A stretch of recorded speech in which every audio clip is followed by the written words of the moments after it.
নমস্কাৰ সকলোকে। মই শ্ৰী জয়ন্ত কুমাৰ গোস্বামী, মুখপাত্ৰ ভাৰতীয় জনতা পাৰ্টি অসম প্ৰদেশ, আৰু একে সময়তে আমাৰ লগত আছে মাননীয় মোৰ সতীৰ্থ মুখপাত্ৰ কিশোৰ ভট্টাচাৰ্য ডাঙৰীয়া। আমি এটা গুৰুত্বপূৰ্ণ বিষয়ৰ ওপৰত আপোনালোকৰ ওচৰত সম্বোধন কৰিব বিচাৰিছো। বিশেষতঃ কালিৰ পৰা পাকিস্তানী এজেণ্ট গৌৰৱ গগৈয়ে এটা যাত্ৰা আৰম্ভ কৰিছে। কংগ্ৰেছৰ এই যাত্ৰাৰ নাম দিয়া হৈছে সময় পৰিৱৰ্তনৰ।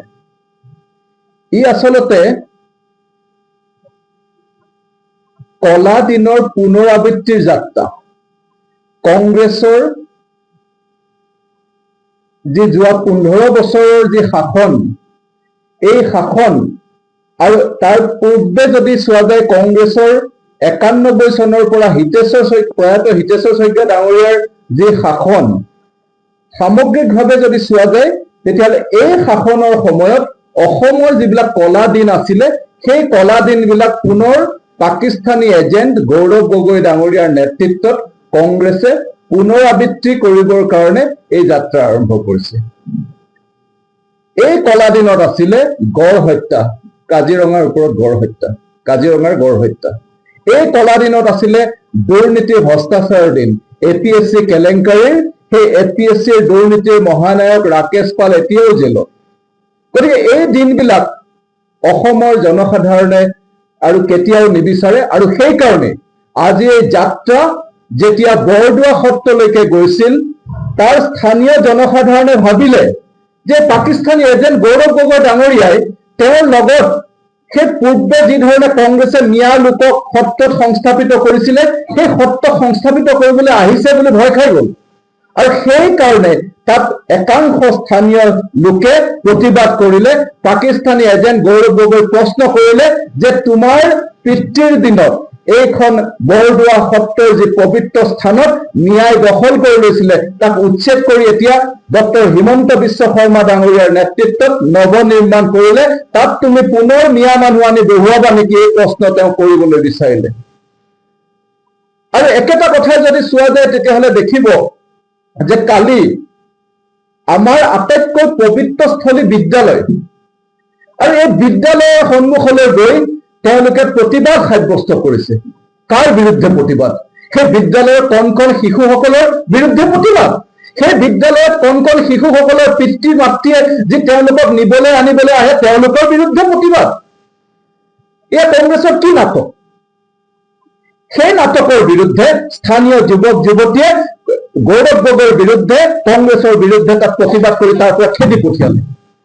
গতিকে অসমৰ জনসাধাৰণে বুজিছে যে এই যি পৰিৱৰ্তন, সময় পৰিৱৰ্তনৰ নামত যি যাত্ৰা আৰম্ভ কৰিছে, এই যাত্ৰা প্ৰকৃততে কলা দিনৰ পুনৰাবৃত্তিৰ যাত্ৰা। আৰু এই কলা দিন, কংগ্ৰেছৰ দিনৰ সেই কলা দিন অসমৰ জনসাধাৰণে কেতিয়াও নিবিচাৰে, আৰু সেইকাৰণে এই যাত্ৰা খিলঞ্জীয়া অসমীয়া হিন্দু মুছলমান তথা ভাৰতীয় মূলৰ জনসাধাৰণৰ যি অধ্যাদেশিত অঞ্চলত এই যাত্ৰাক কেতিয়াও প্ৰশ্ৰয় নিদিয়ে, আৰু তাত তীব্ৰ প্ৰতিবাদৰ সন্মুখীন যোৱা সময়ছোৱাত হৈছে আৰু ভৱিষ্যতেও হ'ব।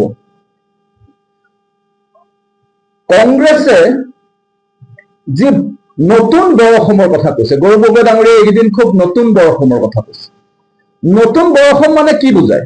নতুন বৰ অসম মানে গৌৰৱ গগৈ ডাঙৰীয়াৰ মূল প্লেনিংটো হৈছে যে সমগ্ৰ অসমৰ ইমূৰৰ পৰা সিমূৰলৈকে তেওঁ পণ লৈছে মিয়াক সংস্থাপিত কৰিম বুলি। গতিকে এই পণৰ বিৰুদ্ধে কেতিয়াও এই পণ, গৌৰৱ গগৈ ডাঙৰীয়াৰ এই যে মিয়া, সমগ্ৰ অসমৰ প্ৰতিটো চুকে কোণে মিয়াক সংস্থাপিত কৰাৰ যি পণ লৈছে গৌৰৱ গগৈ ডাঙৰীয়াই, এই পণ ভাৰতীয় জনতা পাৰ্টীয়ে কেতিয়াও সফল হবলৈ নিদিয়ে, ডক্টৰ হিমন্ত বিশ্ব শৰ্মা ডাঙৰীয়াই কেতিয়াও সফল হবলৈ নিদিয়ে।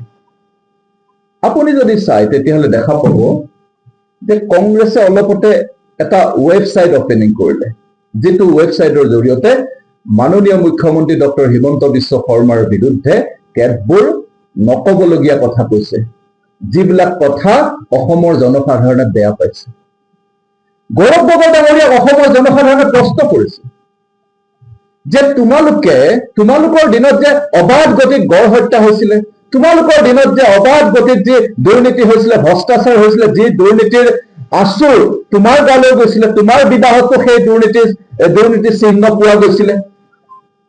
সেই দুৰ্নীতিৰ পুনৰাবৃত্তি অসমৰ মানুহে নিবিচাৰে। সেই কলা দিন গড় হত্যাৰ সেই স্বাভিমানী গড়ক, এশিঙীয়া গড়ক হত্যা কৰা সেই দিন আৰু নিবিচাৰে। গতিকে তেওঁ প্ৰশ্ন কৰিছে আৰু একে সময়তে কৈ দিছে যে ডক্টৰ হিমন্ত বিশ্ব শৰ্মা ডাঙৰীয়াৰ নেতৃত্বত এইখন চৰকাৰে সেই গড় হত্যা বন্ধ কৰিলে, সেই দুৰ্নীতি বন্ধ কৰিলে, ৰাকেশ পালক জেলত ৰাখিলে, প্ৰত্যেক 1.5 লাখ নিযুক্তি দুৰ্নীতিবিহীনভাৱে কেৱল মাত্ৰ মেধাভিত্তিত অসমৰ যুৱক যুৱতীক দিবলৈ সক্ষম হল ডক্টৰ হিমন্ত বিশ্ব শৰ্মা ডাঙৰীয়া। একেটা সময়তে তেওঁলোকৰ চৰকাৰৰ দিনত যি ধৰণে ন্যায় অবাধ গতিত চৰকাৰী ভূমি তথা বনাঞ্চল পিজিআৰ ভিজিআৰ দখল কৰিছিলে, তাক উচ্ছেদিত কৰিবৰ কাৰণে যি কাম আৰম্ভ কৰিলে, 1.5 লাখ বিঘা মাটি ইতিমধ্যে উচ্ছেদ কৰিলে, 65 লাখ বিঘা মাটি আৰু উচ্ছেদিত কৰিবলৈ যি আছে তাক দৈনিক উচ্ছেদৰ কাম কৰিছে, এই মিয়াবিলাকক উচ্ছেদ কৰিছে। তো গতিকে তাৰ বিৰুদ্ধে গৌৰৱ গগৈয়ে যাতে ডক্টৰ হিমন্ত বিশ্ব শৰ্মা ডাঙৰীয়াই অসমীয়া মানুহৰ সুৰক্ষিত ভৱিষ্যত প্ৰতিষ্ঠা কৰাৰ যি সংগ্ৰাম কৰিছে, এই সংগ্ৰামত যাতে ৰৈ যায়, থমকি যায়, তাৰ কাৰণে গৌৰৱ গগৈ ডাঙৰীয়াই এই ধৰণে কুৎসা ৰচনা কৰিছে। তাক অসমৰ জনসাধাৰণে নিশ্চিতভাৱে উফৰাই দিব। অসমৰ তথা উত্তৰ পূৰ্বাঞ্চলৰ উন্নয়নৰ কাৰণে নৰেন্দ্ৰ মোদী ডাঙৰীয়াই মাননীয় মুখ্যমন্ত্ৰী ডক্টৰ হিমন্ত বিশ্ব শৰ্মাৰ সৈতে যি আহু পুৰুষাৰ্থ কৰিছে, তাক অসমীয়া মানুহে, খিলঞ্জীয়া অসমীয়া, হিন্দু, মুছলমান তথা ভাৰতীয় মূলৰ মানুহে ভাল পাইছে। যোৱা 10টা বছৰত অসম এখন উন্নত দেশলৈ গতি কৰিছে। প্ৰত্যেকবাৰে যেতিয়া প্ৰধানমন্ত্ৰী অসমলৈ আহে, তেতিয়াহ'লে অসমৰ কাৰণে কেতবোৰ উপহাৰ লৈ আহে। একেজন গৃহমন্ত্ৰীয়ে ভূমি পূজন কৰিছিলে বৰদোৱা সত্ৰ, অৰ্থাৎ তাত শিলান্যাস কৰিছিলে বৰদোৱা সত্ৰৰ নিৰ্মাণ কাৰ্য। আজি একেজন গৃহমন্ত্ৰী আহি তাক পুনৰ মুকলি কৰিলে। একেজন প্ৰধানমন্ত্ৰীয়ে আজি কিছু বছৰ আগতে উত্তৰ গুৱাহাটীৰ মাজত দলঙৰ শিলান্যাস কৰিছিলে আৰু সেইজন প্ৰধানমন্ত্ৰীয়ে আগন্তুক দিনত অহা ফেব্ৰুৱাৰী 14 তাৰিখে ইয়ালৈ আহি সেই দলং মুকলি কৰিব। অৰ্থাৎ ভাৰতীয় জনতা পাৰ্টীৰ যি কাম আৰম্ভ কৰে তাক শেষো কৰে, সফলতাৰে শেষ কৰে। গতিকে এই কথা বতৰাবিলাক লৈ প্ৰধানমন্ত্ৰী ডাঙৰীয়াই আগন্তুক দিনত আহিব। আমি ভাৰতীয় জনতা পাৰ্টীয়ে তেখেতক আমি স্বাগতম জনাইছো, অসমৰ জনসাধাৰণক আহ্বান জনাইছো যে ডক্টৰ হিমন্ত বিশ্ব শৰ্মা ডাঙৰীয়াৰ নেতৃত্বত নতুন অসম গঢ়াৰ যি চানেকি দাঙি ধৰিছে, গঢ়াৰ কাৰণে যি পৰিকল্পনা লৈছে, এক দ্ৰুতগতিত আগবাঢ়িছে, তাত সমৰ্থন জনাবৰ কাৰণে আমি সকলোকে আহ্বান জনাইছো। একে সময়তে এই যে উন্নয়নৰ বিৰুদ্ধে কংগ্ৰেছে যিটো ম্যাদ সংস্থাপিত কৰাৰ বাবে যি যাত্ৰা কৰিছে, এই যাত্ৰা এক ৰাজনৈতিক যাত্ৰা।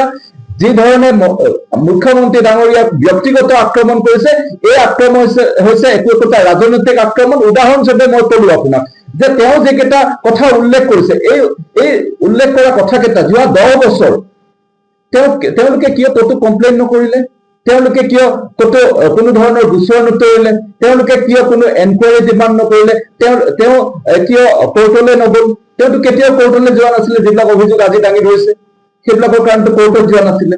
বৰঞ্চ তেওঁৰ ওপৰত যেতিয়া গোচৰ আহিলে, তেওঁৰ ওপৰত যেতিয়া CID-য়ে গোচৰ তৰিলে, SIT গঠন হ'ল, তেওঁৰ বিৰুদ্ধে পাকিস্তান লিংক সম্পৰ্কত তেওঁৰ পত্নী আৰু তেওঁৰ আলী শ্বেখ, এজন পাকিস্তান পৰশ আলী শ্বেখৰ বিৰুদ্ধে যেতিয়া গোচৰ হ'ল, তাৰ পৰৱৰ্তী সময়ত তেওঁ কিছুদিন মৌন থাকিলে আৰু তাৰ পিছত মুখ্যমন্ত্ৰী ডাঙৰীয়াক ব্যক্তিগত আক্ৰমণ কৰিবৰ কাৰণে তেওঁ চেষ্টা কৰিছে। গতিকে অহা 8 তাৰিখে মুখ্যমন্ত্ৰী ডাঙৰীয়াই নিশ্চিতভাৱে গোটেই কথা বতৰাবিলাক, যিটো SITৰ যি প্ৰতিবেদন ইতিমধ্যে যোৱা ছেপ্টেম্বৰৰ 10 তাৰিখে মুখ্যমন্ত্ৰী ডাঙৰীয়াৰ CMO টুইটৰ পৰা তেওঁ ক্লিয়াৰ কৰিছে যে তাত মেটেৰিয়েল আছে এগেইনষ্ট গৌৰৱ গগৈ, তেওঁৰ পত্নী পাৰ্লিনা আৰু আলী শ্বেখৰ যি ষড়যন্ত্ৰ, পাকিস্তানৰ লগত ভাৰতবৰ্ষৰ বিৰুদ্ধে কেতবোৰ কথা বতৰা ষড়যন্ত্ৰ চলিছে, এই কথাবিলাক 10 ছেপ্টেম্বৰত তেখেতে মুকলি কৰিছিলে। আৰু অহা 8 তাৰিখে গৌৰৱ গগৈ ডাঙৰীয়াৰ বিৰুদ্ধে এই সমগ্ৰ কথাবিলাক বিশ্লেষণাত্মকভাৱে আপোনালোকৰ ওচৰত ক'ব আৰু নিশ্চিতভাৱে তেতিয়া অসমৰ মানুহে গৌৰৱ গগৈ ডাঙৰীয়াক আৰু অসমত তেওঁৰ এই কলা ৰাজনীতি, কলা দিনত পুনৰাবৃত্তি কৰাৰ যি যাত্ৰা, কলা দিনত পুনৰাবৃত্তি কৰিবৰ কাৰণে যি তেওঁৰ প্ৰচেষ্টা, এই প্ৰচেষ্টা আৰু কোনোদিন সফল হবলৈ নিদিয়ে। ধন্যবাদ। কিবা থাকিলে আমি লৈ ল'ব পাৰিম। আপুনি যোৱা আৰু গৌৰৱ গগৈ যোৱাটো পাৰ্থক্য আছে। এইকাৰণে চাওক, এজন সাংসদ তেওঁৰ নিজৰ পাৰ্চনেল ভিজাখন তেওঁ চাৰেণ্ডাৰ কৰিব লাগে। তেওঁক এখন অপেন ভিজা দিয়া যায়, ছেপাৰেট এখন ভিজা দিয়া যায়। এতিয়া কথাটো হ'ল এইটো যে তেওঁ সেই সমগ্ৰ কথা বতৰাবিলাক ইনভেষ্টিগেশ্যনত আছে। মই গতিকে ইনভেষ্টিগেশ্যনৰ ভিতৰৰ কথাটো মই ক'ব নোৱাৰিম, কিন্তু এটা কথা ঠিক যে আপুনি চাওকচোন বাৰু, তেওঁতো সততে ছচিয়েল মিডিয়াত থাকে নে নাথাকে? কিন্তু পাকিস্তান যোৱা কথাবিলাক ক'ৰবাত আপুনি দেখিছে নেকি তেওঁ ছচিয়েল মিডিয়াত? কিয় দিয়া নাছিলে? সেইটো আৰম্ভণি নহয় জানো সন্দেহটো? তেওঁ কাইলৈ কৰবাত আপোনাৰ কোনোবা এজন মানুহ লগ কৰিবলৈ যাওঁতেও ধুনীয়াকে ফটোবিলাক দি দিয়ে। এই পাকিস্তানলৈ গৈছে, তাত তেওঁ দিয়া নাই এইবিলাক কথা, তেওঁ মানুহক জনোৱা নাই। কিয় জনোৱা নাই? এটা সন্দেহ এটা আহে নে নাই? আৰম্ভ তাৰ পৰাই হয়। গতিকে তাৰ পৰা সন্দেহ আৰম্ভ হৈ বাকী ইনভেষ্টিগেশ্যনত ইতিমধ্যে পাইছে, এই কথাটো মুখ্যমন্ত্ৰী ডাঙৰীয়াই কৈছে। গতিকে সেইখিনি কথা 8 তাৰিখলৈকে ৱেইট কৰক। এটা দ্বিতীয় প্ৰশ্ন আপোনাৰ, বিদেশী কিমান খেলিলে? প্ৰথম কথা, ইয়াৰ পূৰ্বে আমাৰ প্ৰথম অসমৰ মুখ্যমন্ত্ৰী প্ৰয়াত গোপীনাথ বৰদলৈ, পৰৱৰ্তী সময়ত যদি গোপীনাথ বৰদলৈ ডাঙৰীয়াৰ পৰা কংগ্ৰেছৰ 2-3টা টাৰ্ম, মানে পৰৱৰ্তী সময়ত কি হৈছিলে যে সামগ্ৰিকভাৱে এই যিবিলাক ইলিগেল ইমিগ্ৰেণ্টছ তেওঁলোকৰ বিৰুদ্ধে ব্যৱস্থা লৈছিলে। আপুনি যদি চাই তেতিয়াহ'লে দেখিব বৰদলৈ চৰকাৰ, পৰৱৰ্তী সময়ত মেধি চৰকাৰ, তেওঁলোকৰ খুব ষ্ট্ৰিক্টলি ইয়াক ফ'ল' কৰা হৈছিলে। এক্সপালচন এক্টৰ জৰিয়তে 1950ৰ জৰিয়তে তেওঁলোকক বৰ্ডাৰ পাৰ কৰি দিয়া হৈছিল। কিন্তু সেই সময়ত মৌলবাদী মিয়াৰ তাগিদাত কংগ্ৰেছৰ শীৰ্ষ নেতৃত্বই, মানে কেন্দ্ৰীয় নেতৃত্বই স্পেচিফিকেলি ইনষ্ট্ৰাকশ্যন দিলে অসম চৰকাৰলৈকে যে এই যে বৰদলৈ চৰকাৰ আৰু মেধি চৰকাৰে যি ধৰণে মিয়াৰ বিৰুদ্ধে, আগ্ৰাসনৰ বিৰুদ্ধে ষ্টেপছ লৈছিলে, উচ্ছেদ কৰিছিলে, তেওঁলোকক বৰ্ডাৰ ক্ৰছ কৰাই দিছিলে, সেই এই ধৰণৰ কাম কৰিব নালাগে। আৰু তেতিয়াৰ পৰা মিয়াক ৰক্ষণাবেক্ষণৰ কাম আৰম্ভ হ'ল। আৰু সেই কথা চলি থাকিলে 2016 চনলৈকে প্ৰয়াত তৰুণ গগৈ চৰকাৰলৈকে। গতিকে এটা সাংঘাতিক ধৰণৰ ইনফিল্ট্ৰেশ্যন হ'ল।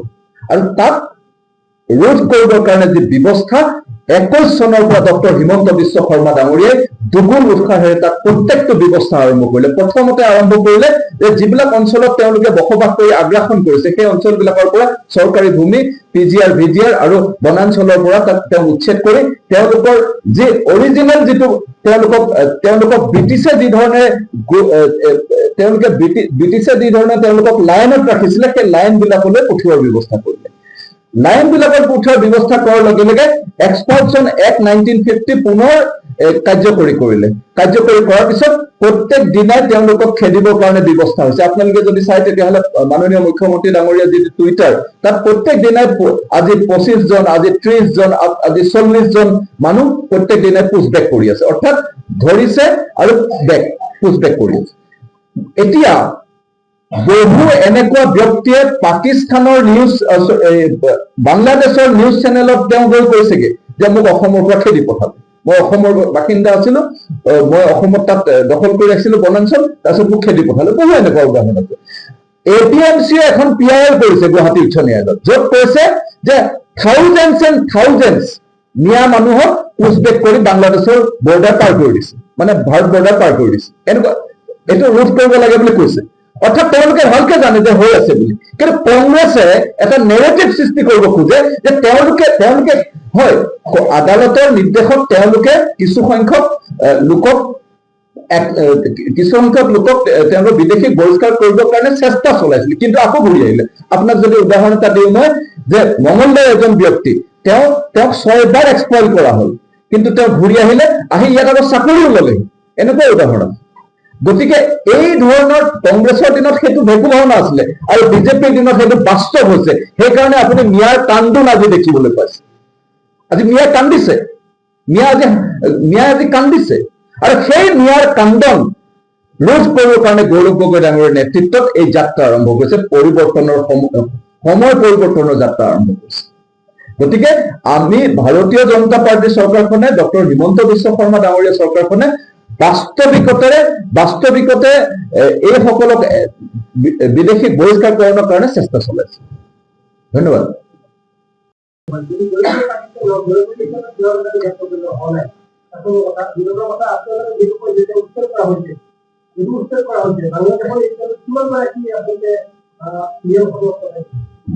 এতিয়া প্ৰথম উত্তৰটো দি লৈছো যে গৌৰৱ গগৈ ডাঙৰীয়াৰ ওপৰত অভিযোগ যেতিয়া আহিলে, যেতিয়াই as a home minister of Assam honourable chief মিনিষ্টাৰৰ ওচৰলৈকে যেতিয়া কেতবোৰ ইনফৰমেশ্যন আহিলে যে তেওঁৰ পত্নী আৰু এজন আলী শ্বেখ নামৰ ব্যক্তিৰ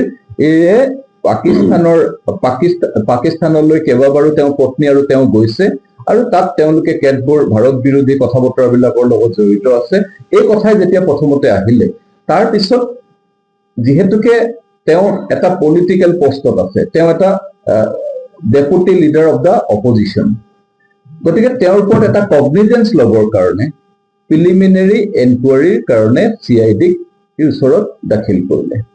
CID-য়ে এটা SIT টিম গঠন কৰিলে আৰু CID TS কেছ নাম্বাৰ 5/2025 এই গোচৰ ৰুজু কৰিলে। ৰুজু কৰাৰ পাছত তেওঁলোকে ইনভেষ্টিগেশ্যন আৰম্ভ কৰিলে। ইনভেষ্টিগেশ্যনত বিভিন্ন জনৰ ষ্টেটমেণ্ট আদি তথ্য পাতি আহৰণ কৰিলে। আহৰণ কৰাৰ পিছত যোৱা 10 ছেপ্টেম্বৰত এই প্ৰতিবেদন মাননীয় মুখ্যমন্ত্ৰী ডাঙৰীয়াৰ ওচৰত দাখিল কৰিলে। এজ এ গৃহমন্ত্ৰী তেওঁ গ্ৰহণ কৰিলে আৰু অসমৰ ৰাইজক তেওঁ প্ৰতিশ্ৰুতি পূৰণ কৰি ক্লিয়াৰ ক'লে there are sufficient material against Karlina, Gaurav Gogoi and Ali Sheikh clear কৰিলে। তাৰ পিছতে আমাৰ কেবিনেটত সিদ্ধান্ত হ'ল, যিহেতুকে সমগ্ৰ বিষয়টো এটা নেশ্যনেল থ্ৰেট চিকিউৰিটিৰ ওপৰৰ বিষয়, সন্দৰ্ভৰ বিষয়, আৰু দুখন নেশ্যনৰ মাজত গোটেই এভিডেন্টিয়েল কথাবিলাক আছে, সেইকাৰণে নেশ্যনেল এজেঞ্চিলৈ প্ৰেৰণ কৰিবৰ কাৰণে এটা সিদ্ধান্ত ল'লে। অহা 8 তাৰিখে মাননীয় মুখ্যমন্ত্ৰী ডাঙৰীয়াই এখন প্ৰেছ মিট কৰিব, যিহেতুকে একে সময়তে তেওঁ পাব্লিক ফিগাৰ, গতিকে জনসাধাৰণে জানিব লাগিব তেওঁ যে কেনেকৈ মনে মনে পাকিস্তান গৈছিলে, তেওঁৰ পত্নী কেনেকৈ গৈছিলে, পত্নীয়ে কেনেকৈ পাকিস্তানৰ এজেঞ্চিৰ পৰা দৰমহা লৈ থাকে, একাউণ্টছ মেইনটেইন কৰে, এই কথাবিলাক অসমৰ জনসাধাৰণেও জানিব লাগিব। গতিকে 8 তাৰিখে মাননীয় মুখ্যমন্ত্ৰীয়ে এই সমগ্ৰ কথাবিলাক আপোনালোকৰ জৰিয়তে অসমৰ জনসাধাৰণ, ভাৰতৰ জনসাধাৰণক অৱগত কৰিব, আৰু পৰৱৰ্তী সময়ত নেশ্যনেল যিকোনো এজেঞ্চিৰ দ্বাৰা যাতে সমগ্ৰ বিষয়টো ইনভেষ্টিগেশ্যন হয়, তাৰ কাৰণে মাননীয় অসম চৰকাৰে ৰাষ্ট্ৰীয় হোম মিনিষ্ট্ৰীলৈকে প্ৰেৰণ কৰিব, আৰু তেতিয়া নিশ্চিতভাৱে নিয়া বা অন্য যিকোনো এজেঞ্চিৰ জৰিয়তে ইনভেষ্টিগেশ্যন হ'ব। ইনভেষ্টিগেশ্যনৰ পিছত যেতিয়া মেটেৰিয়েল কালেক্ট কৰিব, নিশ্চয়কৈ গৌৰৱ গগৈ ডাঙৰীয়া ট্ৰাবুলত পৰিব।